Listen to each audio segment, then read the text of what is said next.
What's going on, everybody? Thank you so much for joining me here for a special Tuesday edition of Fantasy MLB Today. I'm your host, Joe Orrico, and this is a Sports Ethos presentation. You guys can find me over on Twitter at Joe Orrico99, and you can check out everything that we have on the fantasy baseball content side over at Ethos Fantasy BB. Podcasts, articles, news and notes, updates to the draft guide. You name it, we got it. And speaking of the draft guide, we got updated rankings. We have our draft tracker. We have sleepers and busts. We have more than 25 articles at this point to go along with everything else that we have in the draft tracker. So make sure you are checking it out. There is a link in the description of the episode.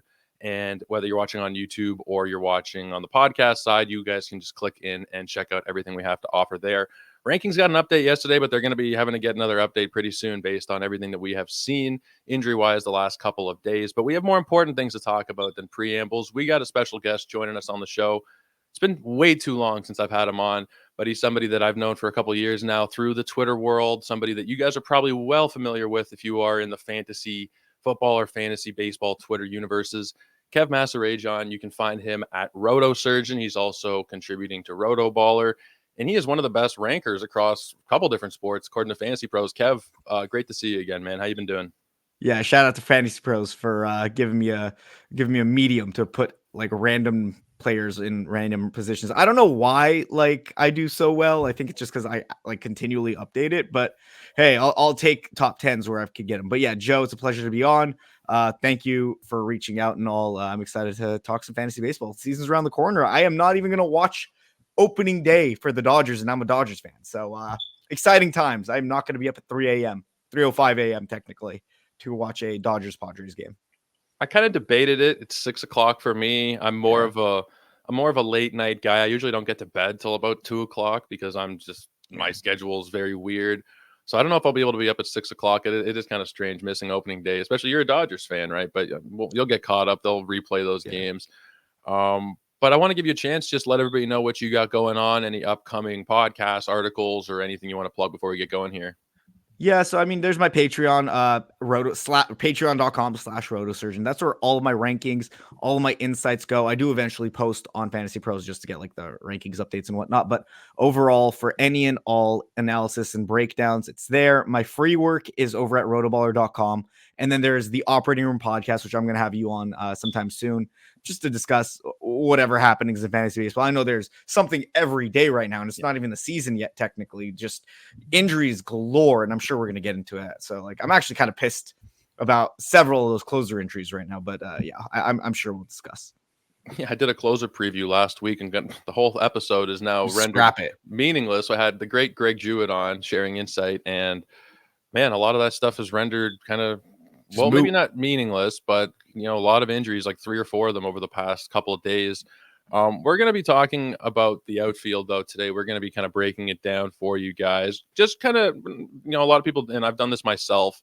I've done I think last year, 5 outfielder episodes and 10 pitcher episodes, which there are enough players that you can kind of do that. But at the same time, I want to give you guys a concise kind of 45-minute or so segment here just to kind of see what we're thinking in terms of outfielders this year. Kev, what's your general thought process for outfielders? Do you go into your drafts with a plan? I know it generally varies if there's 3 outfielders or 5 outfielders, but for 2024, have you found yourself plotting out your outfield strategy well in advance of the draft, or what's your process there?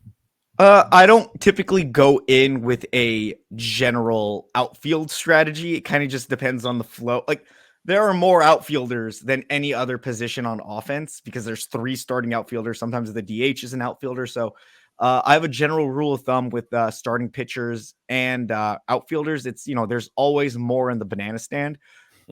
But at the same time, outfielders are some of the most common 5 category players we have in fantasy. So trying to kind of maneuver getting those studs like Fernando Tatis, let's say early, and then you get a Adolis Garcia 3 rounds later. You're just like, well, I mean, I might have 2 to start, but it's like, do I want to pass up Adolis, who's also a stud? I mean, maybe not 5 category, but you get my point. It's just there are so many, and they're hard to pass up. I try to build a base, and then maybe that last spot or 2 I will stream or get really late. So I try to get 2 or 3. Sometimes I'll even get 4 early on, and it really depends. I mean, there's so many outfielders to love, and they're so fantasy friendly. I don't know how you feel about it, but I'm kind of addicted to getting outfielders. Yeah, certainly in NFBC formats where you need 5 of them, Yeah. they go pretty damn quick. Like, I've talked about this a lot. If you're talking like a 12-team Yahoo league where there's 3 outfielder spots, there's 36 outfielders. Standard NFBC leagues, you're talking 75 outfielders are rostered. It's a huge difference. So I think the average player perceives the position as very deep. And like you said, there's a lot of players, but I know you play a lot of NFBC. I play mostly on there myself now. It dries up pretty quickly. We're going to talk about some of the pockets, and there are a lot in the top 100. I think probably close to half of the top 100 by ADP are outfielders. In the NFBC, I do want to nail down at least a couple of them early. When I have my home league draft on Yahoo later this week, I don't know if I'll prioritize it quite as much just because I only need 3. If I can get one in the early-ish rounds, one in the middle rounds, one in the later rounds, it's not something I really need to think about as much. Is that fair, you think, that if you're playing Yahoo or 3 outfielders in general, you can kind of prioritize it a little bit less? Absolutely. I mean, it really depends on best player available a lot of times. Like if Jordan is staring at you at the turn or like early in the second round, I'm not going to not take Jordan because I only need to start 3, but it definitely impacts like the middle of the top 10. Like it's round 4, round 5. You have a middle infield and a second base slot and a shortstop slot to have to care about. Whereas there's only 3 outfielders, I'd absolutely prioritize that middle infield over outfield. Whereas in NFBC, 5 outfielder, I'd lean toward, or not to say lean, but like I would give credence to outfield as much as the infield. So it really depends on your construction, how many utility spots you have as well. Because again, those outfield spots, I would prefer my utility spots to be filled with outfielders and like first baseman over middle infield types. So again, it's what you're comfortable with, how you like to build that roster. For me, outfielders, first baseman, how I like to fill the UT. So I'm okay taking a little extra, but again, in 3 outfield roster slots for Yahoo, ESPN, or whatever you play, it definitely devalues a little bit as you go forward. Yeah, absolutely. Let's start breaking it down by tier. If you are going to be watching, I'm going to put it up on screen here, just some of the ADP numbers we're going to be talking about. We're going to start off with the first rounders, the guys that have an ADP inside of the top 15. It does kind of fall off a little bit there between the number 9 and the number 10 players. So this group, and I'm looking at the ADP that we have from a couple of the main events that have been completed on the NFBC. We have 8 of them now. These are high stakes league, $1,700 entry fee. If you're Canadian like myself, it's closer to about $2,500. It's a big high stakes league. And this is where people are, I think, I don't know how I feel about it in general, Kev. What are your thoughts? Like, is this the ADP I think is like best to look at right now? I go back and forth between this and RotoWire, but the online championship, is this what you're looking at over the next week or so to kind of get a feel of where you should be taking players? This is typically what I use, but I will use the data over the past month rather than since October, given that that is the standardized way the ADP does sort. So Yeah. I'll go by mid February or even early March because the drafts have been going on like ferociously over the past few weeks.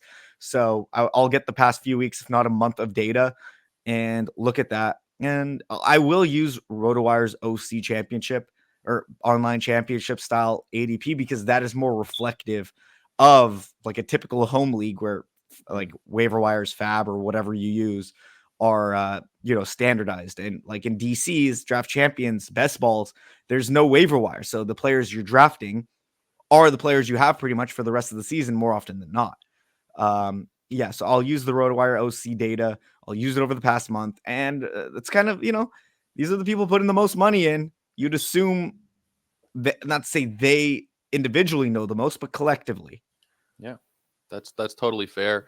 You don't need to filter if you're just doing the main event because they've only been happening over the last couple Oh, of yeah. days. But definitely, if you are using this ADP, you need to filter, especially right now. A month might even be too big for certain events because of all Garrett these injuries. Cole, Yuri Perez, Yeah, Gavin Williams, Taj Brad. Like you could go on and on. Jordan Romano today. I mean, obviously the ADP is not going to be reflective yet. yeah, But it's disgusting right now what's happening with pitchers specifically. it's Some awful. hitters here and there. I mean, Aaron Judge, I'm looking at. I might be a little lower on him given his injuries piling up already. But yeah, Yeah, absolutely. Let's talk about this first grouping of outfielders, the first rounders: Acuna, Julio, Mookie Betts, Corbin Carroll, Kyle Tucker, Tatis, Soto, Judge, and Jordan Alvarez. Any massive targets or fades? I know it really does kind of depend on what draft position that you end up getting. But in this grouping, is there anybody that you like? Obviously, we all like Acuna, we all like Julio, but any fades, any massive targets above or below the group here? I cannot get myself to draft Corbin Carroll. Anyone, I've not drafted him all off season long. I know his upside. He could go 30-60, sure. But he could also re-dislocate his shoulder, which has already been an issue for years. 2021, I believe he had surgery on that shoulder. Last year, it popped out again once. I don't know if it was twice.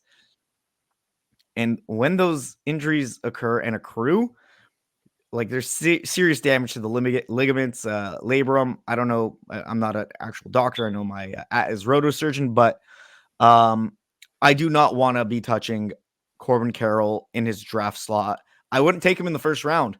I would take Ellie De La Cruz back into the second, early third over a Corbin Carroll because I think their upside is similar.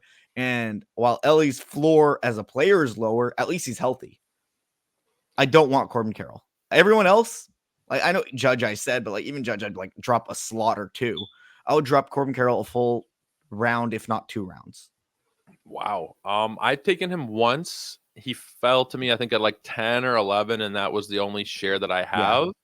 I understand the concerns. Now, even with the injury last year, he did stay on the field, and I wonder if that is something that we're going to look at and say, well, he was healthy last year. He stayed on the field. He was able to work through it, so he'll just be able to do that every year. He is probably, I would agree, the one that out of this group, you're getting a back end of the first round pick, mid to back end. He's the one that probably scares me the most. Judge, though, with the worry with his foot that he said it's going to be something that he has to get maintained for the rest of his career. It's not what I love to hear as well. And I think that Judge is somebody where I'm not full fade. I have like one share, I think, 1 or 2, but I don't really want to take him anymore at this point after what we've heard. Like, I'd much rather take Jordan Alvarez. I think they're pretty much the same player at that point. I know Jordan has injuries. Do you have a big preference there? I mean, early in draft season, I would have preferred Judge, but now it's definitely Jordan. I still would take both over the next guy, Michael Harris. And I like Michael Harris, don't get me wrong, but Yeah. Judge just has first overall upside. It's not crazy to say that. I think he was the MVP 2 years ago, so I think that's obvious. When it comes down to it, there's no real full fades beyond Corbin Carroll for me. I do like Mookie. If you want to, like, I think Mookie should be the second outfielder taken. And just because he has the second base eligibility, you're not even starting him in outfield. Getting Mookie, getting the differential between him and the next best second baseman, who is Marcus Semien, maybe Ozzie Albies, depending on how you feel. It's probably Albies and ADP, but I think it's just so massive in terms of full on value between average, between runs, between home runs, and he provides 10 to 15 stolen bases. And in that offense, it's just so crazy that like you're going to get that at second base. I would be taking Mookie second. Acuna, even with the hip issue, should remain one though. Mookie's going to gain shortstop too, based on what we're hearing, right? Yeah, but I mean, their shortstop is stronger than second base, so I would not really want. I mean, I'd be fine with starting Mookie at second base. Don't get me wrong. I mean, shortstop. Don't get me wrong, but Mookie at second base is such a leverage play over the field that it just you can't not love that. Even with Julio providing 15 more steals, I'd rather have the leverage at second base. Whereas it's like Travis Kelce in the NFL or in fantasy football. It's just he's so much better than the rest in fantasy year over year. That it's just a cheat code almost, and that's what Mookie could be at second base. Yeah, I think I'm there with you. I think the versatility that you have, especially if it was a draft champions, of you're going to start him at second potentially, but especially gaining shortstop too. You might have weeks throughout the year where you just throw him all over the place. That is so valuable at the top. I've kind of gone back and forth with that over myself over the last few years. How valuable is it really, especially for those top round guys? Are you really going to move them around that much? But especially in a format where you don't have pickups, I don't think you can even overstate how valuable it is. So that first round is pretty safe. Carroll could be risky, but I think in general, those first 9 names off the board are very safe to build your foundation for your outfield. The second grouping is kind of similar here in terms of foundational pieces, not to the same level of talent, but also not a hell of a lot of worry, at least for me. Starting off with Michael Harris, working our way down to Cody Bellinger. So Harris, Luis Robert, Adolis Garcia, Randy Arozarena, Jazz Chisholm, Nolan Jones, and Cody Bellinger. Thoughts on this group as a whole? Is this where you've been shopping this year? Somewhere you're avoiding? What are your thoughts, Kev?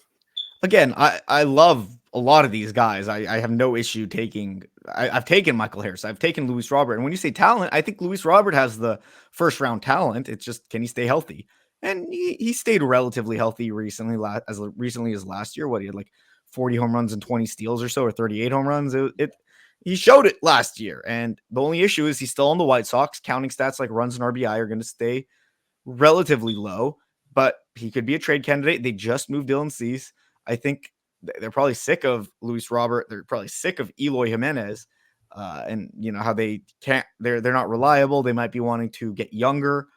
They're both young-ish, but they're going to have to get paid eventually. And Luis Robert's on a relatively cheap contract on $8 million a year, so he's very movable.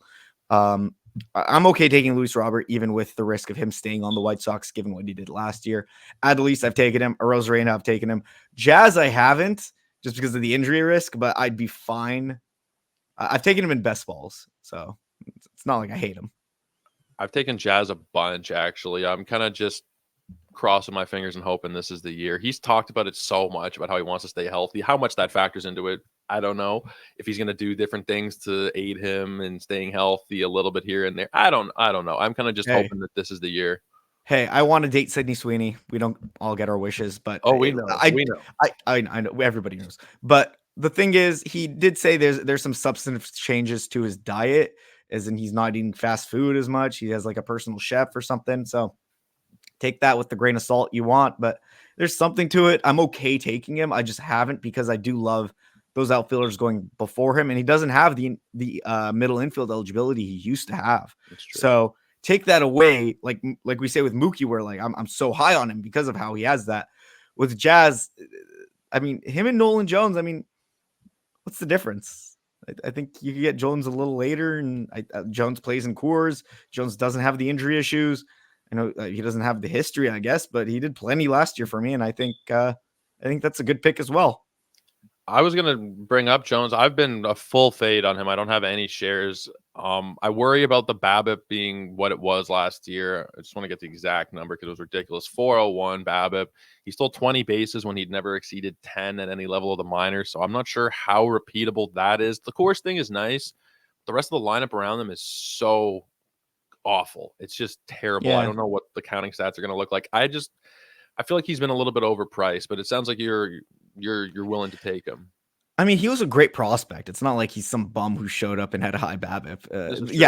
The average is going to be lower than 297 by all means, probably closer to like 250. But even so, it's like the power is real. He's had that since he was in the minors and whatnot, or since he was a prospect.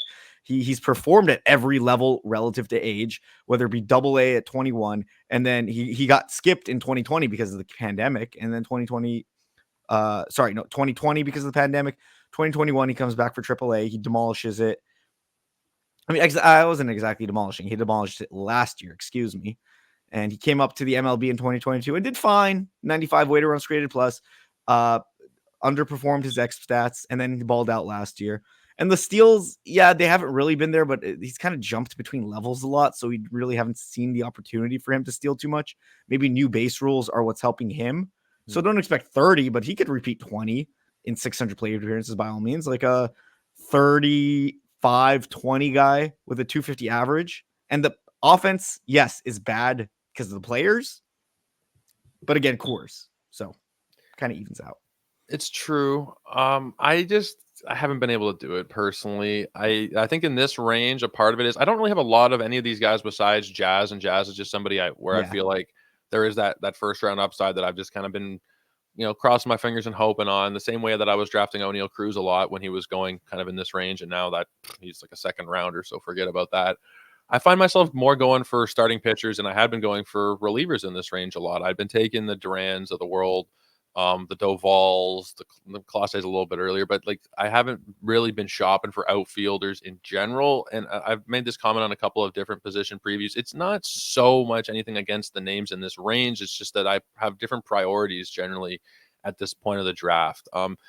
Do you find yourself looking at those pitchers that are available in this range and maybe prioritizing one over the other most of the time, or like what are your thoughts on that particular I topic? mean, in this range that we were just discussing, I'd typically been, targeting closers, but Yeah, now I'm going to be targeting everything and everything else. yeah. So, yeah, I had taken, like I said, the Harrises, Roberts, Garcias, Arozarenas. I hadn't been taking Chisholm and Jones too much, but I'm okay with them. But now I'm more okay with them, given that the closers are falling off cliffs left and Yeah, I don't even know what to do anymore with closers. And the thing is, they're going to just get pushed up more. The guys that are still right. healthy are just going to maybe not go all the way up to those spots, but Yeah. Helsleys of the world, the Fairbanks of the world, those I guys don't are know about them, but like the hater, I think it's the top end. The hater Doval, what's it called? Classe Diaz, maybe, even though I'm not a big fan, but even so, he's healthy now. It's just getting those guys who are locked in RP1 types that are just like the full time closers. Those are going to get pushed up. Whereas the back end guys here and there, Helsley, Fairbanks, etc., still have a ton of risk. Helsley's velocity is way down, so we'll see. I could just see those second tier guys moving up that are going in like the 80s, generally going into like the 60 range to fill in for some of the other lost closers that had been going in that range. Maybe I'm overstating it, but Fairbanks was already somebody that was pushed up from like the 110 range to like the 80s some odd range. I wouldn't shock me to see him go in the 70s. Um, it's just a mess. Like the whole thing is Evan Phillips, he could be a guy that Evan jumps up Phillips will soon. get pushed up a little bit. Yeah. Kimbrel's been going up a little bit slowly throughout draft season. Maybe that'll be the thing. I'm going off topic here, but maybe those closers that are the old guys that we were generally more worried about will actually be the safe ones this year. We don't know Yeah. anything anymore. That's just the way No one knows shit. we don't know shit exactly. Let's keep it moving here and talk about this is a big tier of outfielders. This is a big group, but I didn't really know how else. Like you could break down outfielders into like 20 different tiers, realistically speaking. So this one's kind of big, but we're starting. I've labeled it the mid rounders. So from Mike Trout all the way down to Jackson Churio, we're talking about Trout, Jesus. Wyatt Langford. I know it's massive. Big range. Yelich, Brian Reynolds. We're only talking generally about maybe 5 rounds in the draft, but it's just absolutely stacked with outfielders. Yeah. Langford, Yelich, Brian Reynolds, Kyle Schwarber, Teoscar Hernandez, Evan Carter, Castellanos. We have Jordan Walker, Churio, George Springer. This is a range where I think you got to get, in most drafts, at least one or two of these guys, specifically in 5 outfielder leagues. Who are you targeting? Who are you fading out of these guys? I know it's a rather big group, but who are you interested in here? Well, I mean, I was targeting Wyatt Langford, and I'm still targeting him, but I don't know if I'm going to pay this price. I'd rather get a SP2 who could be an SP1, like a Grayson Rodriguez or whomever else in that range, maybe Bobby Miller. I do love Langford. I've taken a lot of him. It really would be harder to stomach considering where I have gotten him. It really just depends on how many outfielders I secured early on. But if he's like my first outfielder, I wouldn't even be mad. I love him that much. Yelich, Reynolds, I haven't really drafted much. Suzuki, that's the guy. That's the target in this range. I think he is the standout, given how well he hit. And not just, I mean, he's hit well since coming to the MLB 2 years ago. But in the second half of last year, he really showed out and displayed that upside. I know the steals aren't really there, but power, average, just good offense, good home park. I'm really into Seiya Suzuki. Jordan Walker later as well. I feel very similarly about him. Worse home park. Offense is somewhat similar overall. I mean, they're in the same division and all, but yeah, those are the two targets in this range. Josh Lowe, his injuries are piling up. I think it's an oblique and a hip now. Castellanos, he's a compiler. He's fine. He's kind of due for regression. Lane Thomas, I don't want okay player in a bad offense. Spencer Steer, I've been out on, but I'm opening up to, considering how many injuries are piling up on the Reds and how good that offense should still be and how good the home park is. So it's not someone I've taken, but I'd be okay with taking now. triple eligible. You can put him at first, third in the outfield. If you're playing on some formats, like I Yeah. think Yahoo, he actually has second base as well. He was Yeah. everywhere last year.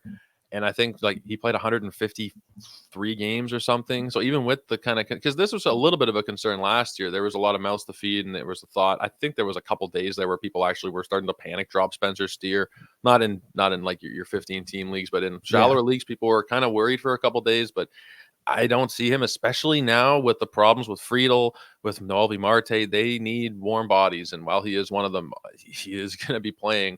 And with that eligibility, I think that's pretty damn sweet. Yeah. Mike Trout, I guess I could have kind of put him into the tier above, but I feel like at pick 78, is there really that much risk anymore? With like he could still be close to a first rounder if he plays 120, 130 games. I've drafted him once or twice. He's not been a massive target, but it's just crazy to see Mike Trout sitting there in the 5th, 6th, 7th round. Have you found yourself clicking his name at all? I don't think I've seen him at 78. I haven't drafted recently. It's been a couple weeks since I've done my last OC, but I would absolutely take him at 78. I'd take him over Langford, even though I love Langford. I'd take him over Bellinger, and him and Jones is a conversation because Jones is going to steal. Trout is not going to steal. And I feel like Jones has similar home run upside at least, but Trout's average is going to be higher, and they're both in pretty bad offenses. So I feel like Jones over Trout, but Trout is a fine target in that range. I'd probably take Jazz over him too. So it just, but at 78, I mean, where this ADP shows, absolutely over that next tier. So it really depends. So this is main events. He's been going at 78. And if you're looking at 12 team leagues, so main events are 15 team leagues. If you're looking at 12 team RotoWire online championships, it's 56. That's a huge difference. Yep. And I'm just looking at March RotoWire onlines. That's still kind of a big group. But even if I narrow it down to like the last week, Mike Trout is going at 56. So that's a kind of a huge difference, 20 plus picks in that range. I have no idea why it would be that drastic. I guess main event drafters are not seeing the upside or something. I don't really know. It really depends on how you view his injury risk. Let's say he breaks his wrist in after a month. Not saying I want it to happen. I'm just saying, what if it's a 6-week injury? Are you dropping Mike Trout, or are you holding and burning a roster spot on Mike Trout? Is that something you really want to do? There's no IL spots in NFBC. In a home league, in a Yahoo league, in a whatever ESPN league, I would absolutely take Mike Trout and sleep easy knowing I'm getting 110 to 130 games or whatever. Throw him on IL. I'm not burning a roster spot. IL spots are overrated anyway. Sure, but a burned roster spot when you need to stream, when you need reliever upside for potential saves, with given the state of closers now, it's a roster spot is very valuable, and you're burning it on a player who's unusable for a month and a half.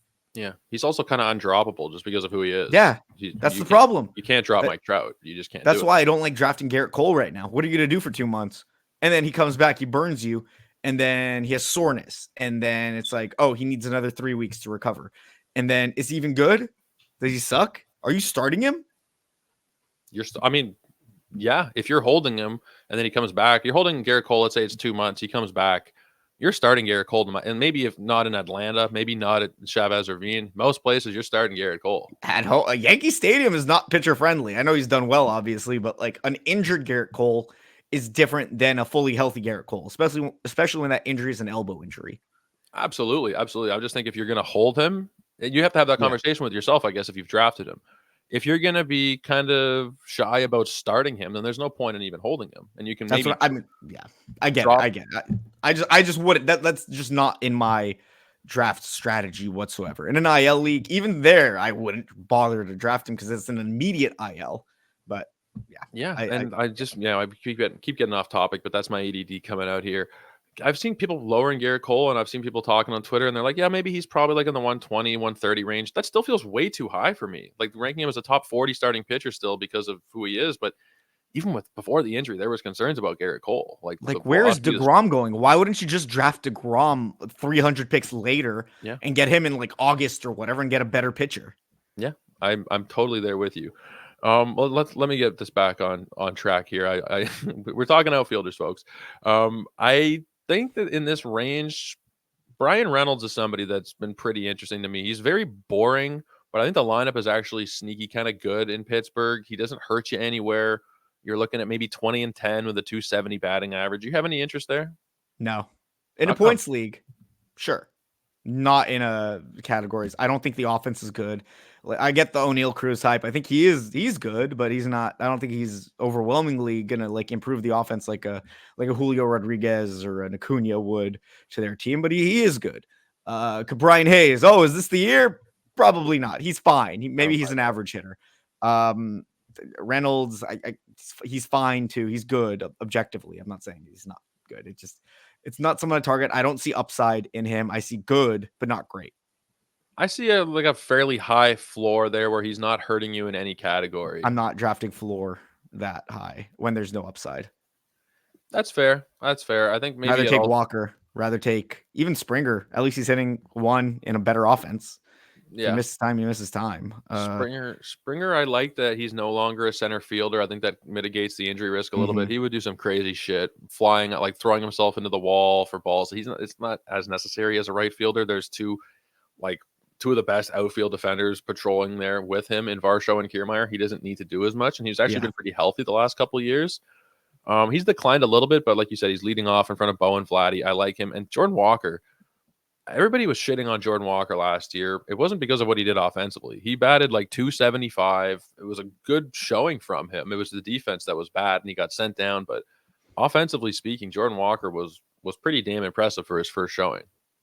Yeah, I mean, he was like 20% better than league average as a hitter, like almost a 120 weighted runs created plus, 16 home runs in like 420 or so plate appearances, 51 runs and 51 RBI. I mean, the offense wasn't great last year. I think it'll be better this year.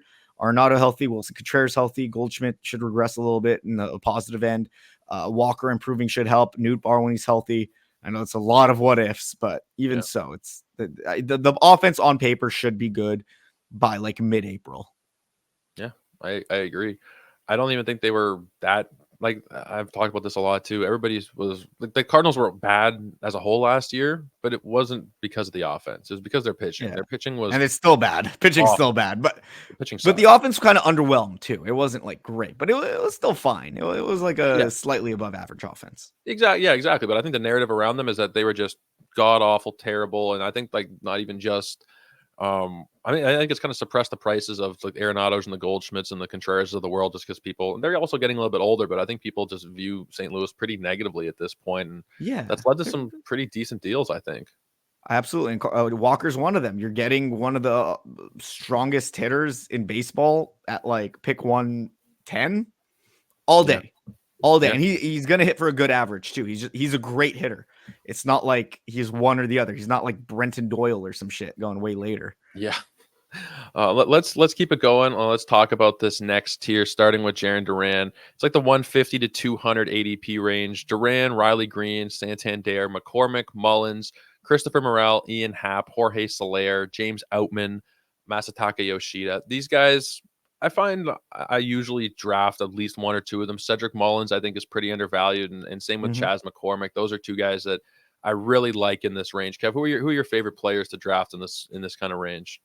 You said it, Cedric Mullins. I think Mullins is a great buy right now. He's not going to hit too much versus lefties. If he does, it's going to be very low in the lineup, like 8 or 9.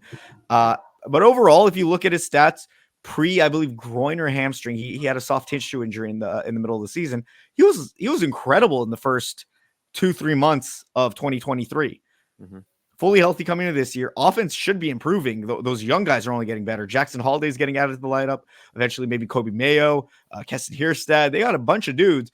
Ryan Mountcastle due for regression. Like there's a lot of good in that Baltimore Orioles offense. Cedric Mullins versus righty should be heading towards the middle of it.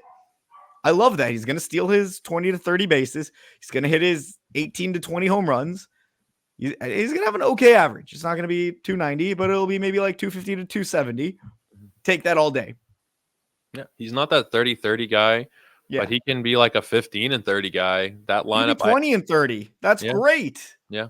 That lineup, I don't know if it's going to be 100 wins every single year type of team now, but they're a damn good team. They are a damn good team. Every single day I see Mike Petriello or somebody tweet out a StatCast screenshot, and today it was like Kowser hit a home run, Holiday hit a home run. Like this team is incredible. This team is going to be really stupidly good, and there's a chance that Mullins is even leading off. I've seen a couple a couple different websites. We got Mike Curlin's, we got Roster Resource, all these different sites projecting playing time, and there's a few of them that have Mullins leading off, not against lefties, but against righties. If he's leading off ahead of Henderson and Rutschman, that's going to be damn interesting. He could easily score 100 runs to go on top of that potential 20, 30. So I think we agree that he's a pretty nice target. Chas McCormick, I think, as well, in this same exact range. He's somebody I've been clicking on a lot. Great offense, 2020 potential.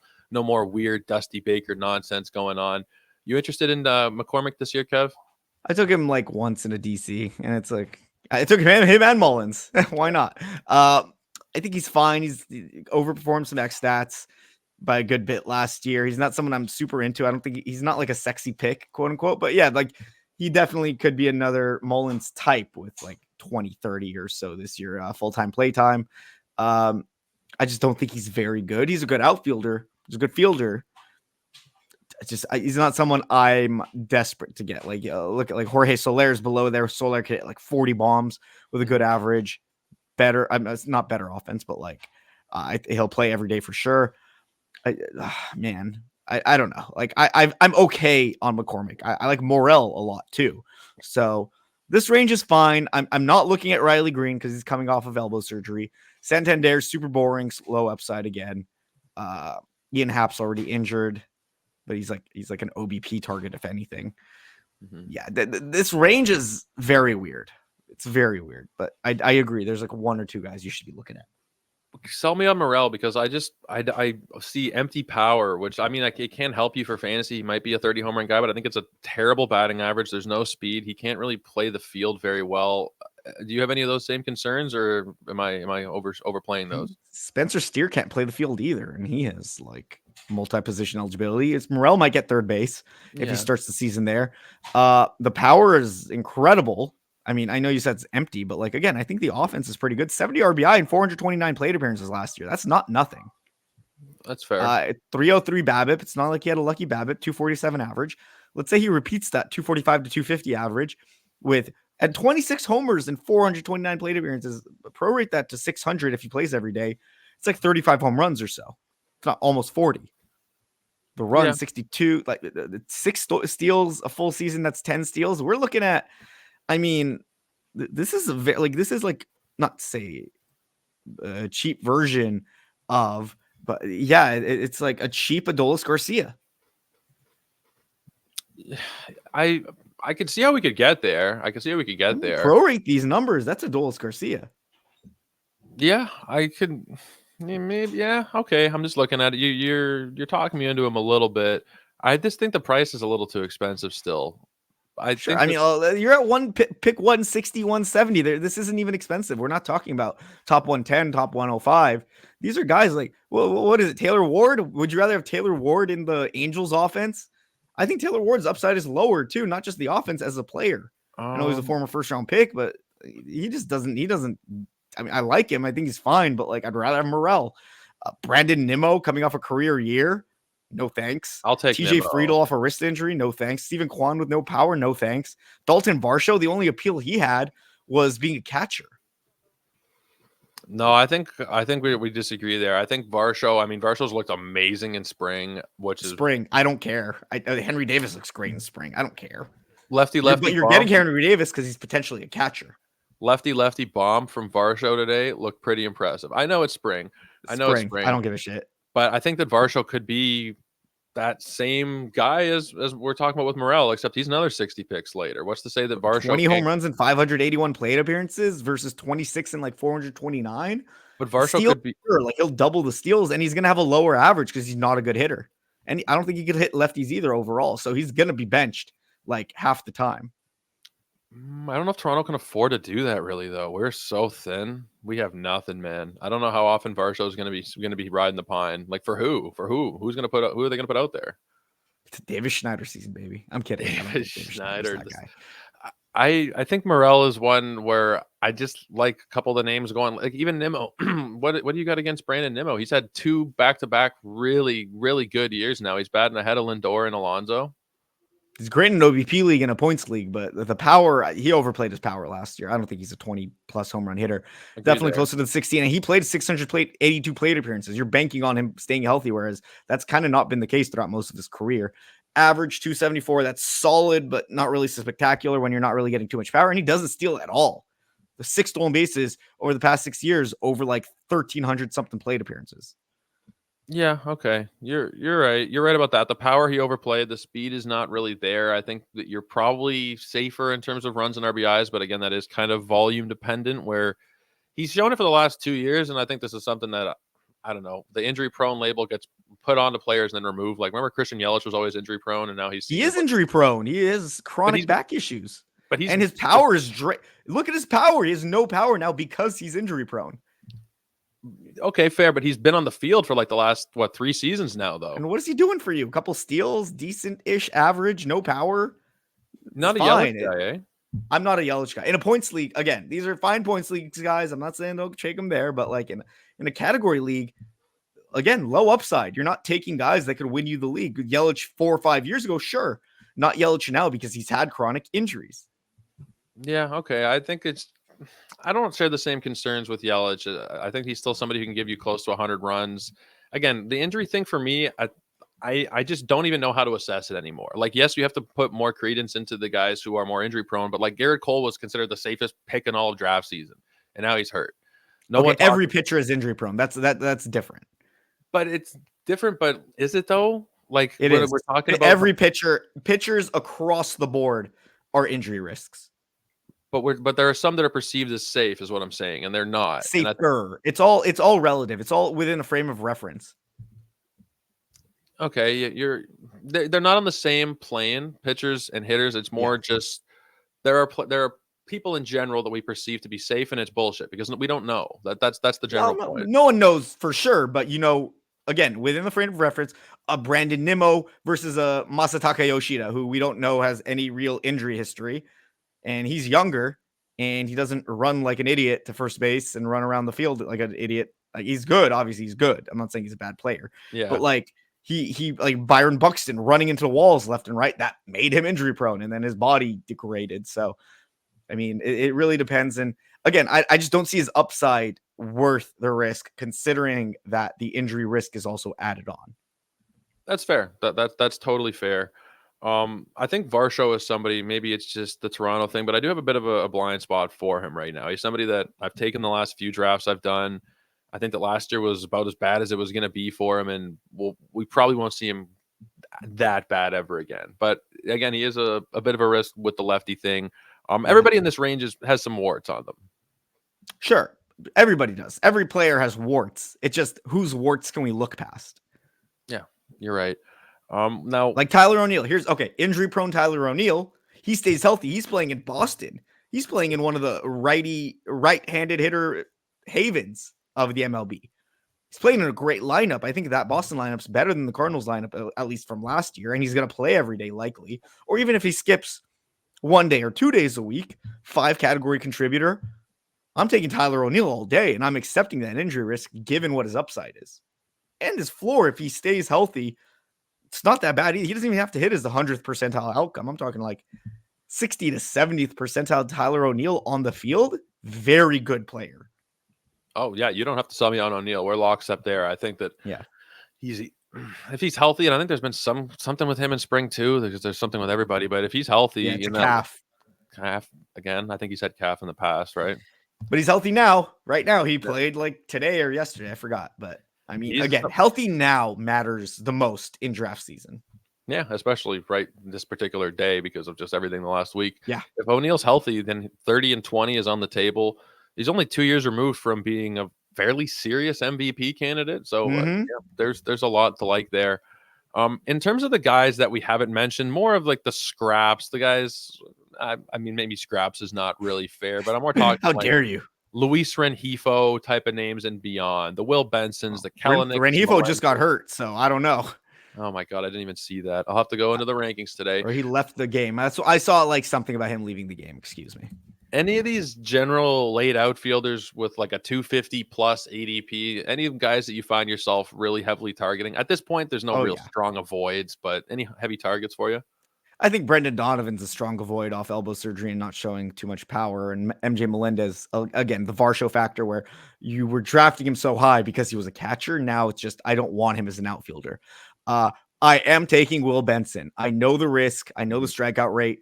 He walks a lot. Great offense. Great home park. Very favorable left-handed hitting. Friedel's hurt.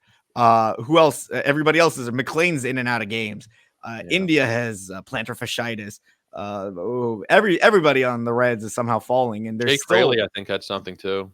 I mean, but he's healthy-ish right now, so I'm okay with Fraley. I'm drafting Fraley too, but Benson, Fraley later. I'm taking those Reds outfielders. They're gonna platoon, but even in the game, or even if they miss games, they're still gonna be so productive that I want all of them. Yeah. Cincinnati is a team that was so hard to project all offseason, and now it seems like it's kind of easy to just slot these guys into the lineup. And Benson was so good last year, and I don't think it's been talked about enough. And I think part of the reason we didn't talk about it in general enough, not you and I, but just the community, is because we just figured, well, there's not going to be room for him. But Benson could easily go like 2020. I think that he's a really higher. He could be 30-20. Yeah, exactly. He could be Tyler O'Neill light with a worse average. Yeah. He's somebody that you should be looking at. Victor Scott is somebody that's been kind of flying up boards. I don't think he's cracking the lineup. I worry that even if he does, isn't it just another Esteury Ruiz situation? I mean, it's cheap Esteury Ruiz, maybe a little bit better, but as a rookie, better offense, but generally that kind of vibe where you're going to get single-digit homers, maybe 50 stolen bases. The only way I would take him is if I'm desperate for speed at the end of a draft, and my build is all the Schwarbers and Alonsos of the world. That would be kind of it. But I've seen a lot of people, even fairly smart people that we know, talking about Victor Scott as being somebody that you should be drafting. I guess I don't mind him in the 30th round, but he's not going to the 30th round anymore. No. I mean, the last couple picks of your OC, sure, because you could drop him. I don't mind, but I mean, he's been a fine hitter, but 90% over league average in AA, 70% over league average in high A. It's great, and he's a good he's a very good fielder. He's an elite fielder, you could say. So there is value there, but they want to give Carlson that leash. Apparently, this is just according to Cardinals beat writers. He has not had a hot spring. He's not good, probably. Maybe elsewhere. Maybe he needs to change the scenery. I mean, we've seen with every single Cardinals outfielder who's been traded ever has turned out good. So maybe Carlson's next, and that's why I'm drafting Tyler O'Neill. Maybe he's another one. But yeah, Victor Scott. I mean, you say Esteury Ruiz. I think he's better. I don't think that's similar too much. I mean, in terms of archetype, yes, but it could be like better Stephen Kwan, which is good. Very good. Like Stephen Kwan with like 40 to 50 steals, if not more. Hitting at the bottom of the lineup. But yeah, I'm okay with it. I just haven't. Man, I hate being wrong on guys like this because that could be so damaging. If the speed is real. But yeah, the Cardinals are a weird organization, so I don't want to trust them. The A's had nothing to lose with Esteury Ruiz, so. Between the Cardinals' weirdness, the way that you have to kind of, regress a little bit from the minor league to the major leagues, I think maybe Ruiz, and there's something I read the other day about Ruiz potentially having a little bit more power than we were thinking. I think it was a Mining the News or something. I forget what it was, but he could be a double-digit power guy. I don't know. I haven't really found myself drafted. I've drafted him once, but again, if you're drafting Ruiz or Scott, these are kind of like build-specific guys for me if you really just need speed. I want to ask you about Gavin Lux because he's somebody that we were all kind of interested in, and now I don't even know if he's going to have a job. Second base and outfield eligible at that point of the draft in the Dodger lineup is appealing, but is he even in the Dodger lineup? Yes, he will be in the lineup. I think he's going to get the plate appearances. I'm not concerned about that. It's just how good is he off a torn ACL? We're seeing him like kind of shoddy in the infield. That's why they moved him to second base, and I think he'll be fine. His range is good. It's just the arm and kind of like people are saying the yips. I think he's just kind of getting comfortable. I haven't been drafting him because already the upside was solid, moderate, and he was so cheap before, and he's still pretty cheap, but I just don't want to draft a guy off of ACL, and I forgot what else he tore, but that was a pretty significant and gruesome knee injury he suffered last spring. And yeah, the Dodgers offense is great, but he's going to be platooning. There's no doubt about that, at least this year, to give him days off and to just get a righty bat in there because the Dodgers are so loaded. I don't want him even with the multi-position eligibility. Let someone else deal with it. Like, I don't want Edman either because he's starting off injured. I mean, I'm looking at this range. Nelson Velasquez, that's sexy. What if he, again, another guy like Morel, you could prorate worse offense, worse home park, but I mean, that power was disgusting last year, and StatCast kind of backed it up. There's kind of some interesting names here. Brian De La Cruz is somebody I've clicked on a few times. I think that he could be a 270 hitter with like potentially 30, 35 home runs if things break right for him. There are some interesting kind of dart throws that you can take later on, and especially like going back to what I said off the top, if you're in a 3 outfielder league, you don't need to worry about getting like if play the draft the way it comes to you, but you don't need to prioritize it as much as I think a lot of the content you're seeing out there might tell you to, because a lot of the content's geared towards NFBC players and made by NFBC players. But a lot of you guys are in your 3 outfielder leagues. We're talking how many deep down we're 68 outfielders down by the time we're talking about Brian De La Cruz. So there are a lot of pretty solid names here. Not to say that he should be a massive target or anything, but there are names. There are a lot of names. Kev, any final thoughts on outfield or any players we might have overlooked or anything like that? I mean, I do like Brian De La Cruz. You mentioned him. I think I'm just going to give away my sleeper. And I think this guy breaks out big this year, and he's kind of largely not drafted in a lot of leagues. And I don't think he should be immediately producing, but like we could be talking about Luis Matos from the San Francisco Giants in a month and being like, holy shit, this guy is like almost a must roster across leagues, like a better version of Brian De La Cruz with speed, if anything. So I do like I like Luis Matos a lot. I think we're going to be drafting him top 200 potentially next year, if not higher. Upside is 5 category. Offense isn't great, but they added Chapman. They look like they're trying to compete this year. He's someone I'm definitely targeting late. I have a lot of in DCs, not much in OCs because the playtime could be a little sporadic with Yastrzemski still kind of in the mix. But if he gets DFA'd, if he gets moved, or if he gets just full on benched, Matos with full on playtime, we're going to be loving. The Giants have quietly had one of the best off seasons in all of baseball, and it was kind of been the last month or so where they've trickled in these signings. For the first few months of the offseason, it looked pretty bad, but Snell, Chapman, Hicks, Lee, like it's a pretty decent Robbie Ray. Like it's not a bad offseason. I know you're a Dodger fan, so you're probably not what you want to see, but I mean, again, they're doing all this and still it's like, oh, they're still in the division with the Dodgers. So yeah, it's going to be tough. I mean, when you guys open up the pocketbooks the way you did this offseason, it's going to be tricky. And I don't want to open up that door because as a Blue Jay fan, it is still a sore spot and probably will be for the duration of that contract. So we'll have to revisit that in about 10 years. But Kev, in all seriousness, great to catch up with you, man. And I know we kind of bounced all over topics here, but I hope we're able to clear some things up for people, give a little bit of advice on the outfield. But thanks again, man. No problem. Everybody make sure to check me out at RotoSurgeon, the podcast, the operating room, patreon.com/RotoSurgeon for all of my rankings and analysis and whatnot. Yeah, Joe, it's been a pleasure. Thank you for having me on. Speaking of NL West, I do think the Padres are still sneaky, the second best team. And the Cease edition was massive. So shout out to the Padres for actually kind of doing something. Tatis should probably go in top 5 consensus too. But yeah, that's all I got. The Padres have a very nice looking bullpen. They added Cease. They still got Tatis, Machado. Like they could be dangerous. Like you said, the West is going to be kind of tough for everybody to compete in. Probably a race to second place, but it should be pretty fun. Of course, that's why we play the games. You never know what's going to happen. Like Kev said, go check him out at RotoSurgeon.